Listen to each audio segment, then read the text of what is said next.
भाजपा ने चुनावी घोषणा पत्र यानी विजन डॉक्यूमेंट के लिए पोर्टल लॉन्च किया। इस पोर्टल को प्रदेश अध्यक्ष सुरेश कश्यप और विजन डॉक्यूमेंट समिति के चेयरमैन प्रोफेसर सिकंदर कुमार ने लॉन्च किया है।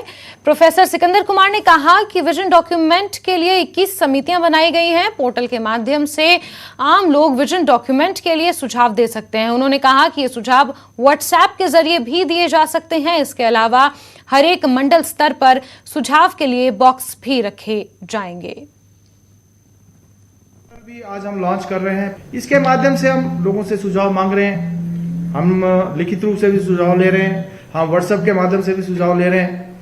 तो मैं समझता हूं हमारा प्रयास है कि ज्यादा से ज्यादा लोग अपना जो है उनका क्या दृष्टिकोण है वो हमको उसकी जानकारी दे सकें, ऐसा हमारा प्रयास है। इसका जो फर्स्ट ड्राफ्ट है वो 20 सितंबर को हमारा बन जाएगा। जो इसका फर्स्ट ड्राफ्ट का हमने तय किया है कि 20 सितंबर तक हम फर्स्ट ड्राफ्ट जो है